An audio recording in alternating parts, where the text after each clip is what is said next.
नमस्कार, आप देख रहे हैं इंडिया न्यूज और आपके साथ मैं हूं मीनाक्षी जोशी। नमस्कार, आपके साथ मैं हूं रचना। स्वागत है आपका सुपरफास्ट 100 में। अगले आधे घंटे आपको दिखाएंगे राजनीति, खेल और मनोरंजन से जुड़ी तमाम बड़ी खबरें तेज रफ्तार के साथ। और सबसे पहले रुक कर लेते हैं पहली खबर का। पूर्व केंद्रीय मंत्री अरुण नेहरू का गुरुवार की रात निधन हो गया। बीमारी के चलते गुड़गांव के फोर्टिस अस्पताल में वो भर्ती थे, जहां उन्होंने आखिरी सांस ली। आज लोधी शवगृह में उनका अंतिम संस्कार होगा। अरुण नेहरू पूर्व प्रधानमंत्री राजीव गांधी के करीबी रिश्तेदार थे और उनके कैबिनेट में मंत्री रहे थे। तेलंगाना मामले को लेकर आज प्रधानमंत्री मनमोहन सिंह और सोनिया गांधी के साथ आंध्र प्रदेश के कांग्रेसी मुलाकात करेंगे। रायलसीमा और कोस्टल आंध्र में आने वाले मंत्री, CM, deputy CM, Andhra Pradesh Congress अध्यक्ष अपनी अपनी बात पीएम और सोनिया के सामने रखेंगे। आज करगिल विजय दिवस है। 26 जुलाई 1999 को पाकिस्तान को मुंहतोड़ जवाब देते हुए भारतीय सेना ने करगिल सीमा पर फिर से तिरंगा लहराया था। आज इंडिया गेट पर रक्षा मंत्री ए.के. एंटनी और तीनों सेना के प्रमुख करगिल शहीदों को श्रद्धांजलि देंगे। देहरादून में उत्तराखंड क्रांति दल के दफ्तर पर कब्जे और वर्चस्व के लिए कार्यकर्ताओं के दो गुट आपस में ही भिड़ गए। जब इनकी लड़ाई हद से ज्यादा बढ़ गई तो इन्हें काबू में लाने के लिए पुलिस वालों ने इन पर लाठीचार्ज कर दिया। इस लाठीचार्ज में कुछ कार्यकर्ताओं को मामूली चोटें आई हैं। गुजरात के पाटन में किसानों ने सुर कानून के विरोध में एक रैली का आयोजन किया। इस रैली में 44 गांव के किसानों ने हिस्सा लिया। सर कानून के तहत इन किसानों का करीब 90,000 एकड़ जमीन मोदी सरकार अधिग्रहित करना चाहती है। किसान अपनी जमीन किसी भी कीमत पर सरकार को नहीं देना चाहते। किसानों का कहना है कि वो अपनी जमीन बचाने के लिए सरकार से दो हाथ करने को भी तैयार है। अमेरिका के नरम रवैये को देखते हुए कहा जा रहा है कि नरेंद्र मोदी अमेरिकी वीजा के लिए आवेदन कर सकते हैं। शिकागो में स्वामी विवेकानंद की जयंती पर मोदी के अमेरिका जाने की उम्मीद है। नरेंद्र मोदी का वीजा बैन बरकरार रखने के लिए ओबामा को लिखी चिट्ठी लिखने वाले राज्यसभा सांसद मोहम्मद अदीब के खिलाफ मोर्चा खेलना शुरू हो गया है। मोदी के समर्थक माने जाने वाले हिंदू सेना के कार्यकर्ता आज अदीब के घर के बाहर प्रदर्शन करने वाले हैं। नरेंद्र मोदी के खिलाफ वीजा बैन जारी रखने के लिए अमेरिकी राष्ट्रपति ओबामा को भारतीय सांसदों की तरफ से भेजी गई चिट्ठी की जांच होगी। खबर है कि लोकसभा स्पीकर मीरा कुमार ने जांच के आदेश दिए हैं। 65 सांसदों के दस्तखत वाली एक चिट्ठी ओबामा को फैक्स की गई थी।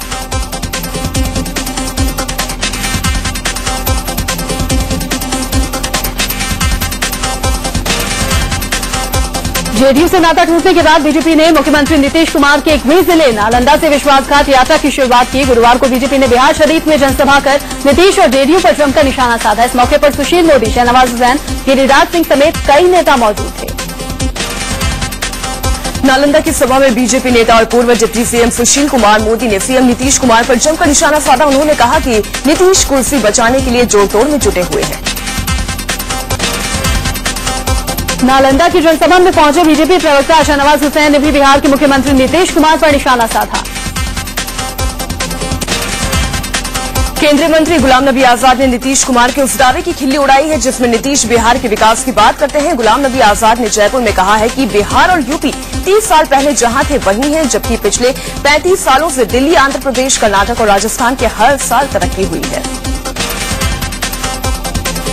आज से बिहार विधानसभा का मानसून सत्र शुरू हो रहा है। मानसून सत्र बेहद हंगामेदार रहने की आशंका है। छपरा मिड डे मील हुए में 23 बच्चों की मौत, बोधगया मंदिर में हुए सीरियसदास जैसे तमाम मुद्दों को लेकर विपक्ष सरकार को घेरेगा। छपरा मिड डे मील कांड में गिरफ्तार प्रिंसिपल मीना कुमारी का पॉलीग्राफी टेस्ट होगा। एसपी ने मुख्य आरोपी मीना को पॉलीग्राफी टेस्ट के लिए छपरा कोर्ट में अर्जी लगाई थी, जिसे मंजूर कर लिया गया है। आरएसएस पर निशाना साधने वाले कांग्रेस महासचिव दिग्विजय सिंह पर मध्य प्रदेश के मंत्री कैलाश विजयवर्गीय ने हमला बोलाया। उन्होंने कहा कि अगर आरएसएस बम बना रहा था तो क्या दिग्विजय सिंह पकौड़े तल रहे थे। दूसरों को अपने बयानों के बाण से डराने वाले दिग्विजय सिंह को डर लगता है। दिग्विजय सिंह ने कहा है कि उन्हें मीनाक्षी नटराजन से डर लगता है। दिग्विजय सिंह का मानना है कि मीनाक्षी नटराजन का दिल्ली में बहुत दबदबा है और वो राहुल गांधी और सोनिया गांधी से सीधे संपर्क में है। दिल्ली के बटला हाउस एनकाउंटर में आतंकी शहजाद को दोषी करार दिए जाने के बाद भी कांग्रेस महासचिव दिग्विजय सिंह बटला हाउस एनकाउंटर पर दिए गए अपने पूर्व के बयान पर कायम है। बटला हाउस एनकाउंटर में साकेत कोर्ट ने आरोपी शहजाद को हत्या का दोषी करार दिया है। इस फैसले के बाद ये भी साबित हो गया है कि बटला हाउस एनकाउंटर फर्जी नहीं बल्कि असली था। सोमवार को कोर्ट में शहजाद की सजा का ऐलान होगा। शहजाद को अन्य धाराओं के अलावा 302 के तहत भी दोषी पाया गया है। ऐसे में उसे अधिकतम फांसी या फिर कम से कम उम्र कैद की सजा हो सकती है। बटला हाउस एनकाउंटर पर फैसले आने के बाद बीजेपी ने इशारों में इस एनकाउंटर को फर्जी बताने वाले कांग्रेस महासचिव दिग्विजय सिंह पर हमला बोला है। बटला हाउस मुठभेड़ मामले में अदालत के फैसले के बाद कांग्रेस ने कहा कि अब इस मुद्दे पर राजनीति नहीं की जानी चाहिए। फैसले की आलोचना करना न्यायपालिका की गरिमा के खिलाफ होगा। कोर्ट के फैसले के बाद वित्त मंत्री पी चिदम्बरम ने दोहराया कि ये एनकाउंटर फर्जी नहीं था। चिदम्बरम ने कहा कि इस एनकाउंटर के दौरान देश ने एक बहादुर पुलिस अफसर को खो दिया। शहजाद के वकीलों ने कोर्ट के फैसले पर हैरानी जाहिर की। उनका कहना है कि उन्हें कोर्ट से ऐसे फैसले की उम्मीद नहीं थी।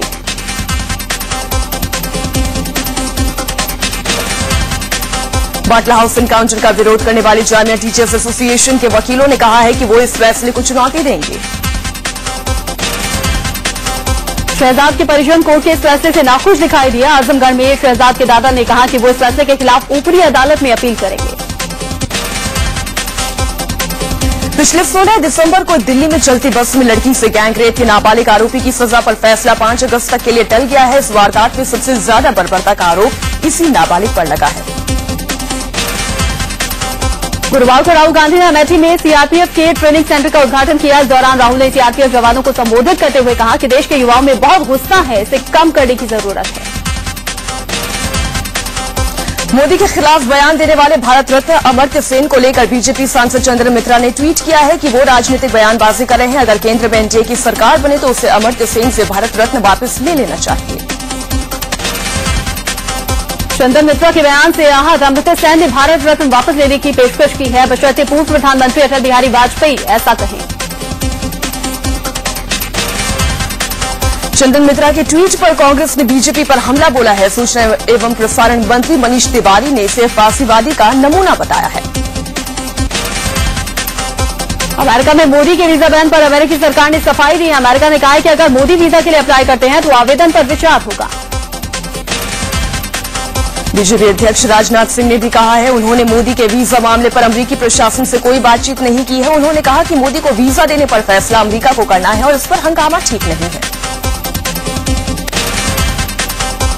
मोदी के वीजा संबंधित विवाद पर कांग्रेस नेता मनीष तिवारी ने कहा कि इस बारे में अमेरिका को फैसला लेना है, लिहाजा ये मामला उसी पर छोड़ दिया जाना चाहिए। वास्तविकता ये है कि एक मुल्क ने अपनी नीतियों के अनुसार एक व्यक्ति जो भारत में सार्वजनिक जीवन में है उनको अपने मुल्क की धरती के ऊपर पैर रखने की अनुमति नहीं दी। इससे पहले ये खबर भी सामने आई थी कि देश के 65 सांसदों ने अमेरिकी राष्ट्रपति बराक ओबामा को चिट्ठी लिखकर नरेंद्र मोदी के खिलाफ वीजा बैन जारी रखने की मांग की है। इसमें लोकसभा के 40 और राज्यसभा के 25 सांसद हैं। कांग्रेस महासचिव शकील अहमद ने मोदी पर हमला करते हुए उन्हें बीमारी का लक्षण और आडवाणी को बीमारी बता डाला। उन्होंने इंडिया न्यूज से खास बातचीत में बात कही।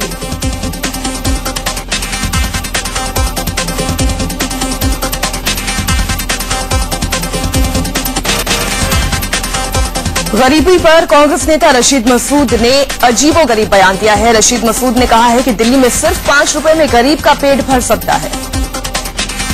5 रुपए में खाना दिल्ली में तो खाया जा सकता है, मुंबई का मुझे पता है।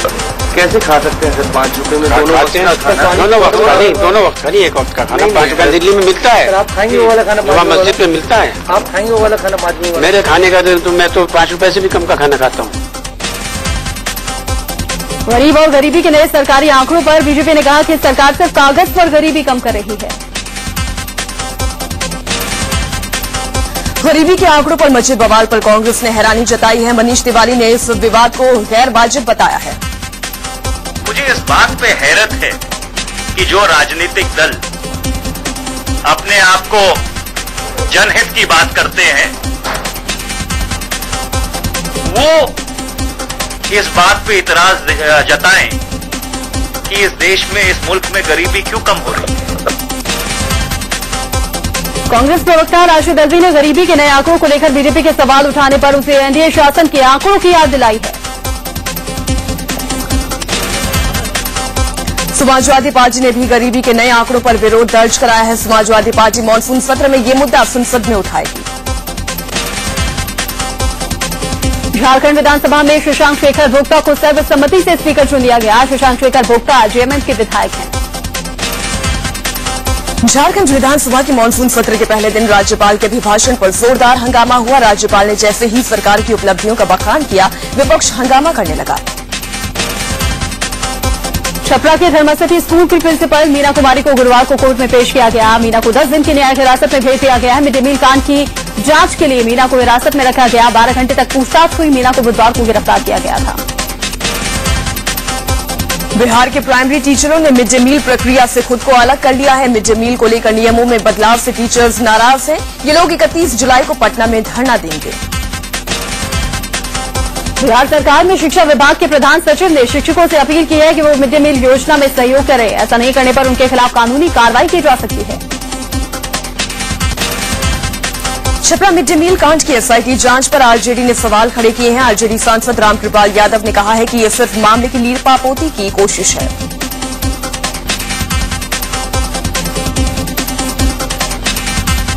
के कहर की जो अब दिल्ली में भी दिखाई दिया। उत्तर पूर्वी दिल्ली के सोनिया विहार इलाके में मिड डे मील खाने से 5 बच्चों की तबीयत बिगड़ गई। नगर निगम ने मामले की जांच के आदेश देते हुए 3 दिन में रिपोर्ट मांगी है। कांग्रेस कार्यकर्ताओं ने इंदिरा प्रियदर्शनी बैंक घोटाले को लेकर मुख्यमंत्री रमन सिंह के घर का घेराव किया है। कांग्रेस मुख्यमंत्री समेत 4 मंत्रियों के इस्तीफे की मांग की है। जेडीयू से अलग होने के बाद बीजेपी ने विश्वासघात यात्रा शुरू की। यात्रा की शुरुआत नीतीश कुमार के गृह जनपद नालंदा से हुई। सुशील मोदी और मंगल पांडे ने कार्यक्रम की शुरुआत की। एमपी के मुख्यमंत्री शिवराज सिंह चौहान की रथ यात्रा रतलाम पहुंची, जहां शिवराज ने कांग्रेस पर जमकर हमला बोला। यात्रा के दौरान उमड़ी भीड़ से शिवराज बेहद खुश दिखाई दिए। राजस्थान के अजमेर में कांग्रेसी कार्यकर्ता आपस में भिड़ गए। हंगामा एआईसीसी के सचिव इरशाद बेग की समीक्षा बैठक के दौरान हुआ। समाजसेवी अन्ना हजारे ने सनसनीखेज खुलासा किया है। अन्ना ने कहा है कि उन्हें मारने के लिए मंत्री पदम सिंह पाटिल ने 30 लाख रुपए की सुपारी दी थी। अन्ना ने यह भी कहा कि अगर अरविंद केजरीवाल पार्टी छोड़कर आते हैं तो स्वागत है। उत्तराखंड के सीएम विजय बहुगुणा ने देहरादून में प्लेन क्रैश में मारे गए पायलट जेएस डंडरियाल और सहायक इंजीनियर अभय रंजन की श्रद्धांजलि दी। परिजनों को 10-10 लाख रुपए देने का ऐलान भी किया। दिल्ली हाईकोर्ट ने अनिल अंबानी को बड़ी राहत दी है। अंबानी को गुरुवार को दिल्ली की एक विशेष अदालत ने 2G स्पेक्ट्रम आवंटन मामले में गवाह के रूप में व्यक्तिगत रूप से पेश होने से छूट दी है। दिल्ली में बारिश के बाद अरविंदो मार्ग पर 4 से 5 फीट लंबी सड़क धंस गई, जिससे सड़क पर एक बड़ा गड्ढा हो गया। उधर एनसीआर में जोरदार बारिश हुई। गाजियाबाद में बारिश की वजह से कई जगहों पर जल जमाव हुआ, जिससे लोगों को परेशानी उठानी पड़ी।